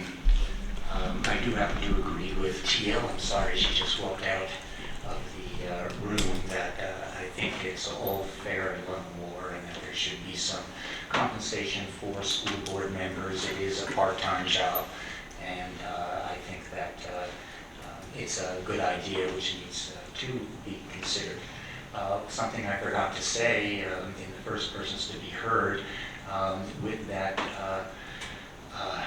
25th anniversary of the MOU between the city and the tribe, I like mathematics, so I created a little mathematic formula here, and that the numerator is 25 and the denominator is 10,000. So you could do the math and figure out the meaning of that. There are a couple of things I'd like to bring up, and part of what I would like to bring up I'm going to call the memory hole. I think that it is part of the job of the assembly to inform the public as to various issues and also give status reports. Failure to give status reports, I believe, is a breach of something. For example, we have Harbor Point. That's at a stop. That is a lease which we gave, which represented revenue flows for us. And we don't know what's going on there. And, when will it be solved? Another issue is, the leaking landfill down at Sawmill Creek. I know that money had been allocated for it, and I'd certainly like to know what the status of the leaky landfill. It sounds like a murder mystery, the murder at the leaky landfill. The other thing is, again, and I'll keep bringing it up, the road to Cackleyan. This is a serious issue. I hear reports all the time of whether it's even going to get done. It's a $40–50 million project, and it already costs lives and people have been injured. And I think we need to have some ability to know what is going on. I know it's other people's money, and who really gives a care.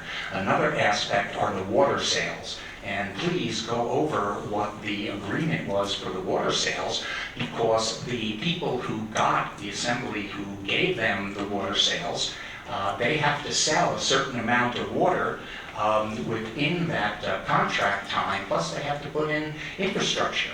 And where that becomes important is the haul out is going to be in the same proximate area. And I think that this needs to be brought up before the people. Please and thank you, with peanut butter on top. Is there anyone else for persons to be heard this evening?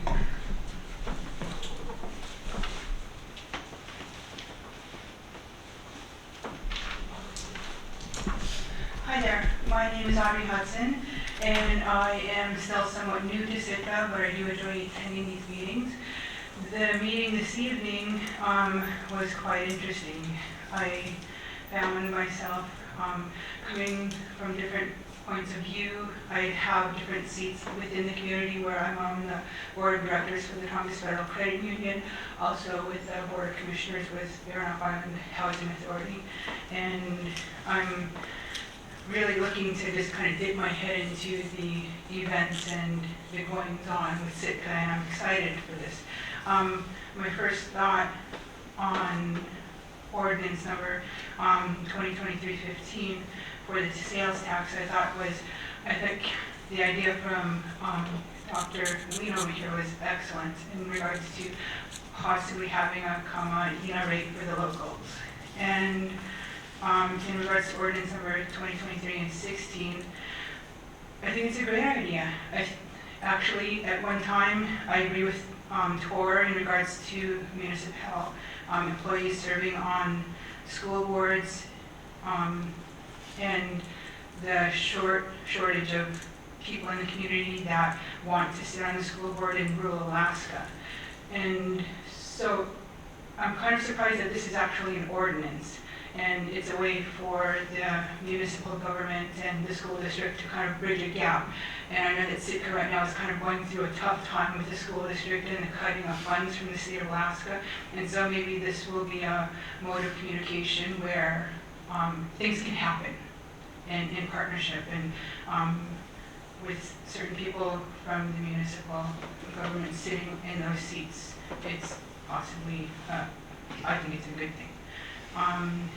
But that's kind of my take on these two items this evening. Thank you.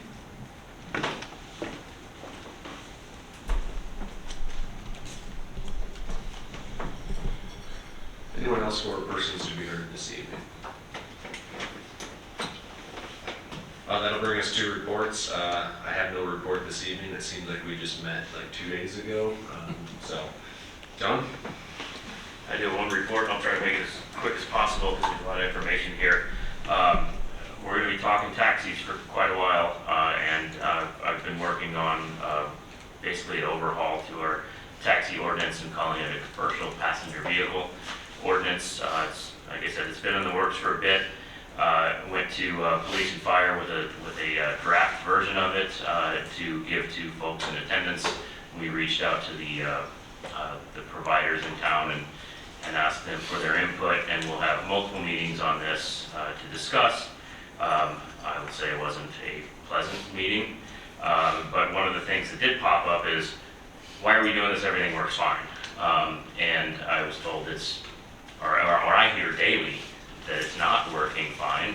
And I'd like to point out, because I think this is very important, I want to read this before I get to the final information here. If you look at last Friday's paper, July 7th, a letter to the editor from somebody who doesn't live in Sitka, but an Alaskan, says, "Dear editor, I'm one of a group of friends who traditionally visit Sitka each summer. We spend 5 days enjoying the gorgeous scenery, the friendly shops, and entertaining music festival.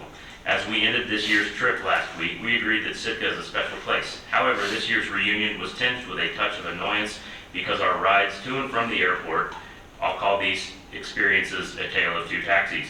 When two of us arrived at the airport midday, there was no taxi available for a ride to town. As we phoned the list of taxis, all we heard was the message, 'This mailbox is full.' We stood stranded outside the arrival area. Suddenly, out of nowhere, a stranger asked us if we were looking for a ride. He introduced himself as a summer resident willing to help out. We accepted his offer of a short ride to our lodging. In appreciation, we gave him a $20 bill, not because he asked for it, but because we were grateful for his kindness. The experience was a reminder of old-fashioned Alaska neighborliness. When it was time to leave on the early morning flight, we made a reservation with a local shuttle service. We were picked up on time and driven the short distance back to the airport. The fee for this service was $21 per person. The total cost of this ride was a whopping $105. We were dismayed at the price and, needless to say, did not feel that a tip was appropriate. As I consider these two rides, it seems to me that there's a hidden cost to the second ride. I am left with several questions. What are kindness and hospitality worth? What is the effect of price gouging? How does Sitka want to be remembered by its visitors? So I wanted to read that as, why are we doing this? This is exactly why we're doing this. I get this complaint very, very, very regularly. Also, we're seeing that a new sector, shuttles, are unregulated. There's nowhere that addresses them in our code, and that's something that could be a potential liability. We need to get that at least explored and see where we need to go with this. And something we've heard is we need rideshare here. We need Uber, we need Lyft, and whoever, other rideshare services. Well, after that meeting, and even slightly before it, there's nothing I can find in our code that prevents Uber and Lyft from being here. And as some of you may have seen or heard already, Uber and Lyft are now in Sitka. There are active drivers. I've seen them at the airport. You can see the cars now on the app. There's a few of them, but they do exist now in Sitka. So I don't believe we do have any code that prevents that. So that's a long way of getting around to next Tuesday, July 18th at 6 p.m. in the auditorium here at Harrigan Hall. We are going to have a town hall on this commercial passenger vehicle ordinance where we'd like providers and other concerned individuals to come out and give us some input on what their needs are and how this change in ordinance could help. What's the good, what's the bad, and if you reach out to city offices, I can provide at least our rough draft of what it looks like now. Thank you. Thank you. Brian, I don't believe you're still on the line, but I'd give you an opportunity for a report if you are. I am on the line, but Oh, well, thank you for staying with us. No report, understood. Liaison representatives? Seeing none? Please, JJ, sorry. The tourism task force meets tomorrow, so I'll have a more in-depth report after that. Sarah, clerk's report. I actually have a lot. I'll go over our vacancy list first. The Animal Hearing Board, Health, News and Human Services, the Investment Committee, Local Emergency Planning Committee, Parks and Rec, and the Tree and Landscape Committee. So if folks are interested in serving on those commissions or they'd like to know more information, they can contact our office. I am hosting a couple of sessions this week on running for local office. Both sessions, the same material will be covered in both sessions. The first one is Thursday night at 6 in meeting room 5, and then the second one is on Saturday morning at 10. And really, I'm just there to answer questions and give folks an overview of what the candidate filing process looks like. The candidate filing process opens on Monday and runs through Friday, August 4th. Our municipal election is October 3rd. So we have 3 assembly member seats to be filled, 2 3-year terms, 1 1-year term, and then on the school board we have 3 seats to be filled, a 2-year term and a 1 2-year term. So lots coming up. Thank you, Sarah. Any other reports this evening? Seeing none, that would bring us to adjournment. Motion to adjourn. Second. All those in favor say aye. Aye. Aye. Thank you all for your time this evening. We are adjourned.